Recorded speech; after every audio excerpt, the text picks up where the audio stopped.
E a gente abre agora mais uma edição do programa Espaço Aberto falando sobre saúde e obesidade, que se tornou hoje um problema de saúde pública no Brasil.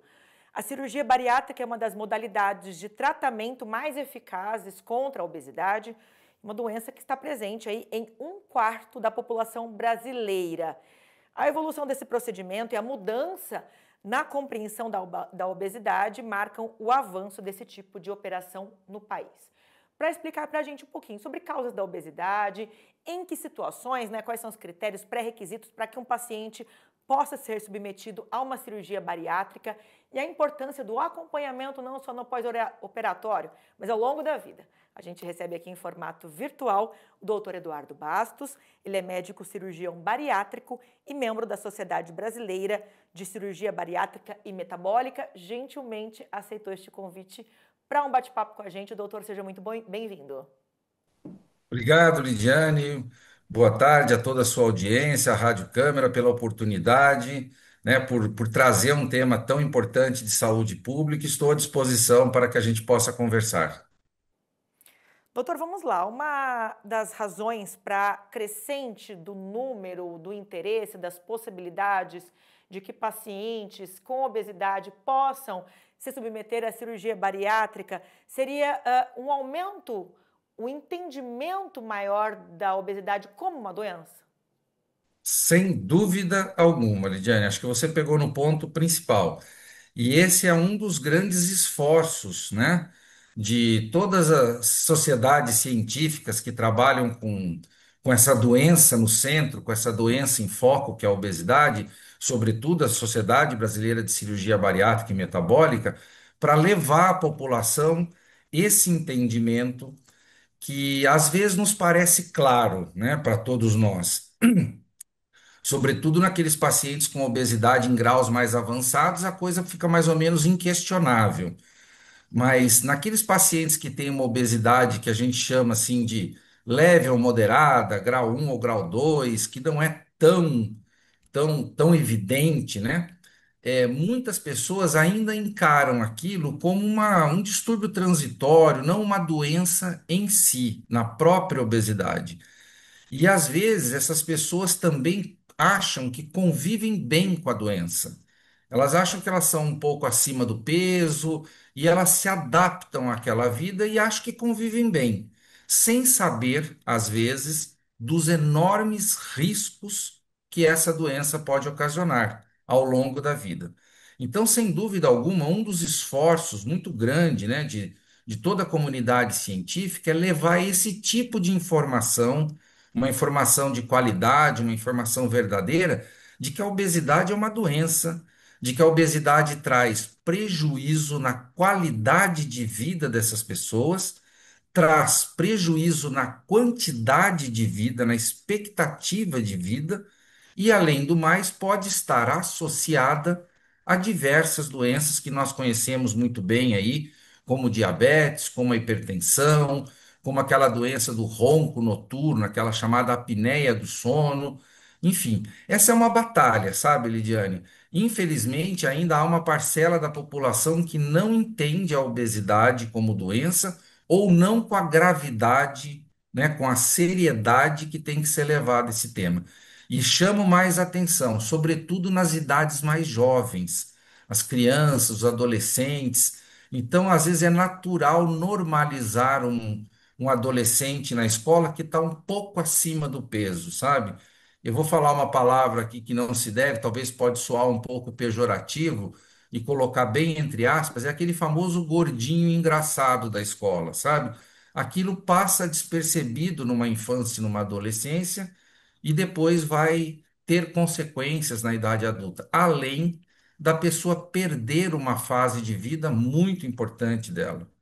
Então, é um problema de saúde pública, sim, e é necessário espaços como esse que você está nos concedendo para levar à população essa informação. A obesidade é uma doença, a obesidade é uma doença grave, é uma doença séria, e ela precisa tanto de prevenção, se ela ainda não ocorreu, mas o ambiente é favorável, mas, sobretudo, de tratamento. Doutor, o procedimento é destinado para que tipo de paciente? É levado em conta o IMC, que é o índice de massa corporal? Quais são os pré-requisitos para que um paciente seja considerado, então, não gordinho, com sobrepeso, mas de fato classificado como obeso e aí então se submeta a uma cirurgia bariátrica? Olha, Lidiane, essa resposta ela tem dois caminhos, né? O primeiro é um caminho médico. Então, um médico, frente a uma pessoa portadora de uma doença já instalada, o médico tem quase o dever, se o paciente quer, de oferecer a ele algum tipo de tratamento que seja eficaz, sabe? Se a pessoa tem uma doença, ela procura uma assistência médica, porque ninguém é obrigado a ficar com a doença. Pode ser que haja pessoas em casa com doença que não vão a uma assistência. Mas se ela vai a uma assistência e diz, olha, eu tenho uma doença e não quero essa doença comigo. O sistema de saúde, o médico, ele tem o dever, é a profissão dele de oferecer a esse paciente tratamento que possa melhorar, ou, se possível for, em alguns casos, até curar aquela doença. Então, a princípio, Lidiane, as pessoas portadoras da doença obesidade, elas são, em princípio, candidatas a todos os tipos de tratamento da obesidade. É aquele que mais se adapta ao seu desejo, à sua forma de vida e principalmente aquele que vai funcionar, né? Mas existe uma outra resposta, que são algumas regulamentações existentes no país. Tanto a regulamentação de convênios, quanto a regulamentação por parte do Conselho Federal de Medicina, do Sistema Único de Saúde, que leva muito em conta isso que você acabou de citar, o tal índice de massa corporal, o tal do IMC, que na prática ele mede um pouco a quantidade de gordura que uma pessoa tem acumulada no corpo. Quanto maior a quantidade de gordura, maior o peso, quanto maior o peso, maior o IMC. E existe um número mágico, né, que às vezes não corresponde muito à realidade, eu vou explicar rapidamente por quê. Mas o número mágico é número 30.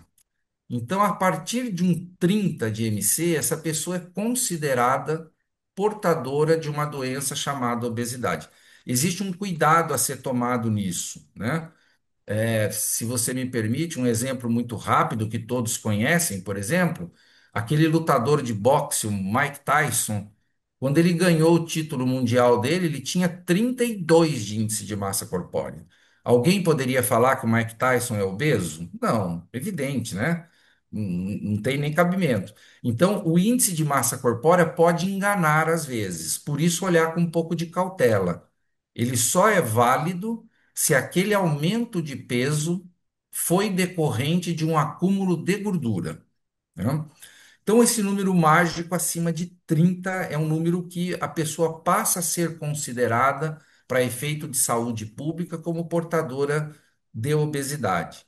De maneira geral, as pessoas que têm obesidade com esse índice de massa corpórea acima de 40, elas são tidas como candidatas ou elegíveis a um procedimento cirúrgico para tratar a obesidade. As pessoas que têm esse índice de massa corpórea entre 35 e 40, elas recentemente também passaram a ser consideradas elegíveis para o tratamento cirúrgico. Isso foi uma resolução muito recente do Conselho Federal de Medicina que alterou uma resolução anterior. E as pessoas entre 30 e 35, essa consideração de elegibilidade não é só pelo acúmulo de gordura, mas tem que haver algumas doenças, algumas situações clínicas associadas à obesidade que impõem um risco maior à saúde, à vida dessa pessoa. Então, de maneira geral, uma pessoa que fizer a conta do índice de massa corpórea e tiver acima de 35, em decorrência do aumento de gordura, ela pode ser considerada uma candidata, desde, obviamente, que ela queira esse tipo de tratamento. Doutora, a cirurgia bariátrica, ela promove algumas mudanças significativas na anatomia, na fisionomia do estômago, né? Algumas alterações também ligadas com relação a hormônios da saciedade. De uma forma geral, quais são os principais cuidados e acompanhamentos quando a gente fala na realização de uma cirurgia bariátrica? Claro que há todo um protocolo pós-operatório nos primeiros dias e semanas, mas pensando na qualidade de vida desse paciente bariátrico, né, como comumente as pessoas chamam, para o resto da vida, né? Que tipo de acompanhamento é recomendado? Olha, Lidiane, eu queria dar um pequeno, jogar um pouquinho para trás. No momento em que uma pessoa toma essa decisão ou pensa nisso, né? Acho que a obesidade está me incomodando, está me trazendo doença, está me roubando qualidade de vida, é, não deu certo com alguns outros tipos de tratamento ou não, enfim, ela procura a ideia de uma cirurgia bariátrica. É muito importante que ela procure corretamente, sabe? Então, que ela vá atrás de cirurgiões qualificados, de cirurgiões treinados para isso. E aqui eu faço aqui um alerta, né? Vocês estão vendo o logo aqui da Sociedade Brasileira de Cirurgia Bariátrica e Metabólica. Lá dentro do site da Sociedade Brasileira de Cirurgia Bariátrica e Metabólica tem uma lista de médicos cirurgiões bariátricos que são titulares, são associados. Essas pessoas têm um vínculo maior com a profissão, com a cirurgia bariátrica, então podem ser canais mais seguros de tratamento e também investigar se esse médico conta com equipe para fazer um tratamento mais abrangente da cirurgia bariátrica, uma abordagem mais abrangente da cirurgia bariátrica, né? Então, estando dentro de um ambiente seguro, um hospital qualificado, um médico qualificado com uma boa equipe, eu acho que esse acompanhamento pós-operatório, infelizmente, Lidiane, a gente fala muito para as pacientes, né? Mas nem todas conseguem entender isso no longo prazo. Eu estou falando aqui no feminino, porque 80% das cirurgias bariátricas são realizadas em mulheres, né? 80% do nosso público são as mulheres. E a gente alerta muito para esse acompanhamento para toda a vida. Eu vejo algumas necessidades desse acompanhamento, não só com o médico cirurgião bariátrico, com um médico clínico, endocrinologista, nutricionista, psicólogo, educador físico, enfim. A primeira necessidade que eu vejo, Lidiane, é que a obesidade ela é uma doença crônica, que a gente tem um pouco de ressalva de falar em cura, sabe? A gente tem um pouco de até de, vou falar de medo de falar assim, você está curada, né? Porque ela é uma doença com uma tendência a uma recidiva. Então a gente prefere a palavra assim, controle, remissão. Você está em remissão da obesidade, não está com estado de obesidade no momento, mas é possível que a doença esteja lá.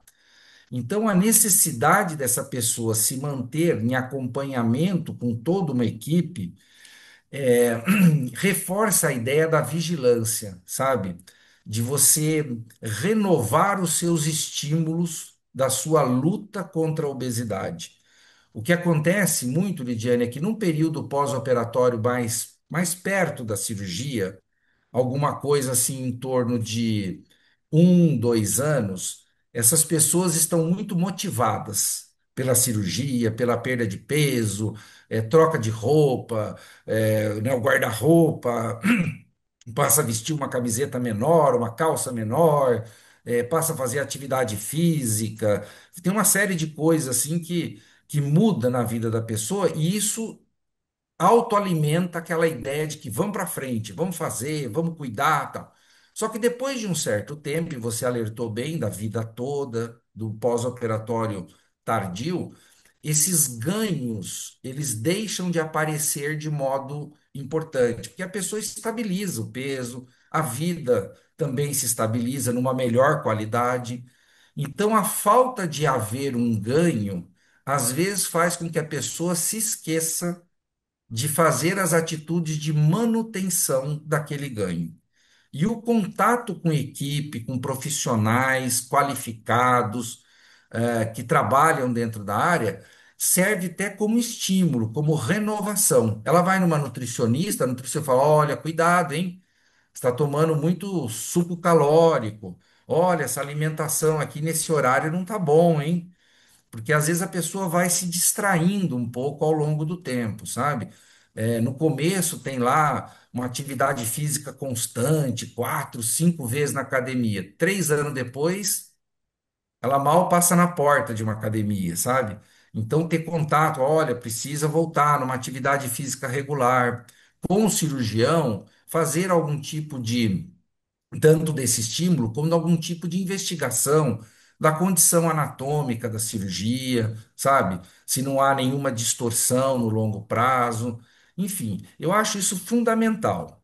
Além disso, além disso, as pessoas que têm esse acompanhamento bem próximo de uma equipe, elas costumam ter um resultado final melhor porque todas essas atitudes com educador físico, psicóloga, nutricionista, endocrinologista, elas potencializam o efeito da cirurgia tanto na perda de peso quanto na manutenção da perda de peso. Então, a cirurgia tem um efeito, sim, como você disse, né, hormonal, na saciedade e tal, mas todas as atitudes em torno dessa equipe no pós-operatório, elas podem potencializar. A gente percebe claramente na prática. Os pacientes que se mantêm aderidos a um acompanhamento pós-operatório, têm resultados melhores e, principalmente, eles parecem mais adaptados com a vida bariátrica. Eles são mais felizes, a verdade é essa. Você pergunta para ele assim, como é que foi seu... Olha, sensacional. Estou muito bem, estou contente, estou feliz, eu faço de tudo. Agora eu faço atividade física, eu vou comprar roupa, a pessoa tem uma satisfação de vida. E aquele que está um pouco desgarrado, ele acaba, às vezes, enxergando um lado um pouco negativo de tudo isso, né?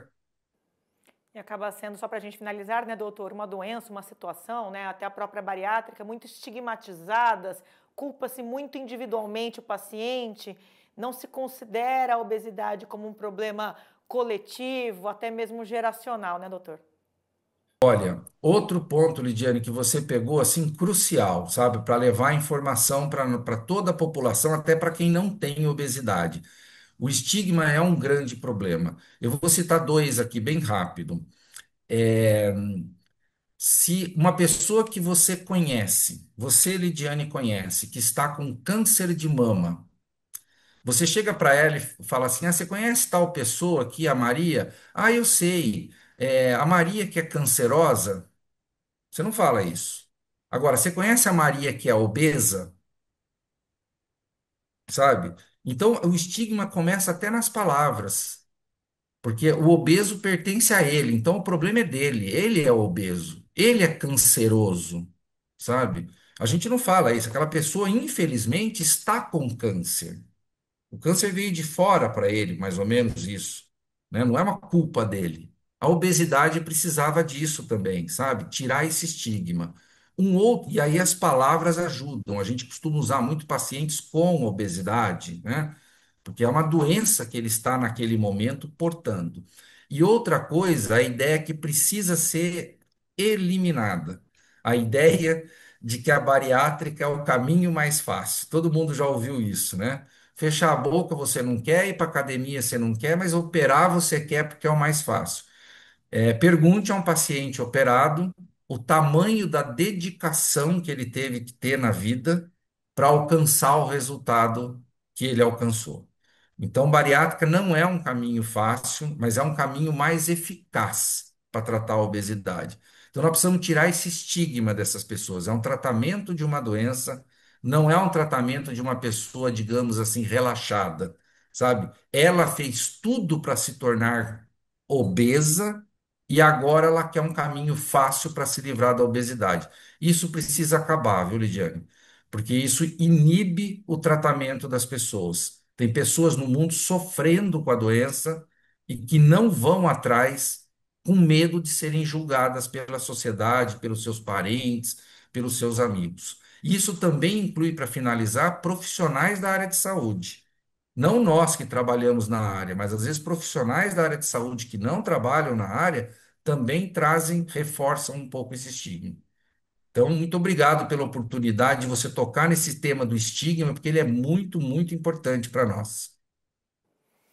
E a gente agradece a participação aqui do Dr. Eduardo Bastos, né, nesse bate-papo que praticamente uma utilidade pública aqui na TV e na Rádio Câmara. Ele que é médico cirurgião bariátrico e membro da Sociedade Brasileira de Cirurgia Bariátrica e Metabólica, falando um pouquinho sobre obesidade, cirurgia bariátrica e a importância do acompanhamento, até pensando numa qualidade de vida desse paciente. Doutor, mais uma vez, muito obrigada pela tua participação e por toda a contribuição que o senhor nos trouxe hoje. Eu que agradeço a oportunidade, Lidiane. Estamos sempre à disposição, nós aqui da Sociedade Brasileira de Cirurgia Bariátrica e Metabólica, para levar informação de qualidade à nossa população. Nós agradecemos, doutor, mais uma vez e aproveito para agradecer você também que nos acompanhou aí pela TV e Rádio Câmara. E lembro que este conteúdo fica disponível para você acessar em qualquer momento pelo nosso canal no YouTube. É só procurar lá, TV Câmara Bauru. Até a próxima!